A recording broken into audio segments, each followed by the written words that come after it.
mom, it was education which was there. I had two choices, either to go on the streets and look for scrap and maybe beg for survival, or to go to the school and ask them to support me, to help me, have education. I went to the school in the community and I talked with them. They admitted me as a school dependent.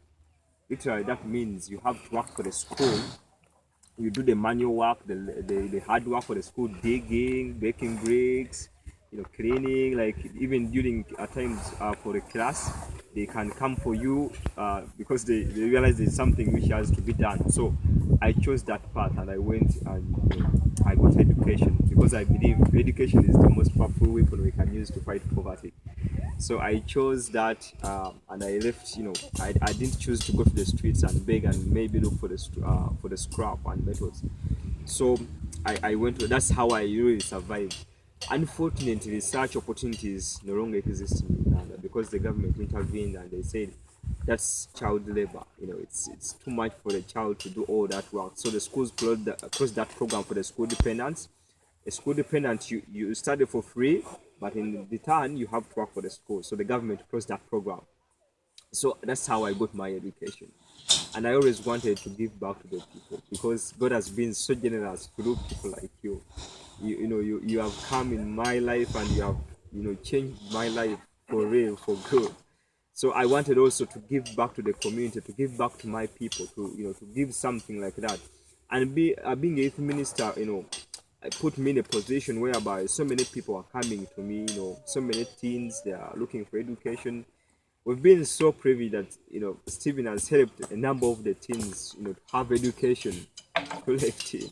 So I also wanted to give back, to those who come to me asking for support for school fees. At least if I have a school, they can come and study from there.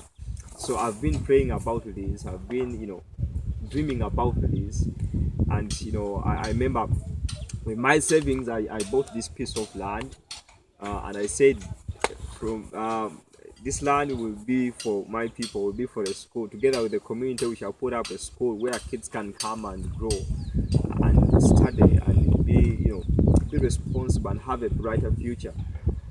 We can feed them, we can do all that stuff, but also they need something, like they need education, because if they have education, it's a powerful weapon they can use to live a better future. So I started with all I had. I was growing corn like the other side, and actually here before starting, and with that corn we could make some maize flour to give to families struggling as well, because there are so many families out there which who go to bed on an empty stomach. So I've been using this piece of land to grow corn, but keeping the dream alive. So until when I said I have to take the first step, I have to do something. So with all what I had, I started putting up this structure, and I didn't have money, but I'm really so much blessed and amazed how you guys stepped into the gap. To the nations that have donated the bricks which are going to to finish that old building, you see. So it's just unbelievable. It's about taking saying, here I am, Lord, now use me. God does not call the equipped, but to equip the called. I didn't have the bricks, I didn't have like all that stuff, but through the generosity of people, through to the nations, we are going to see this dream come a reality. Yeah. So thank you so much from the bottom of my heart. I'm really so grateful and so humbled, and I want to promise you that we are going to change lives together at this place. Yes, that's the little bit about the story.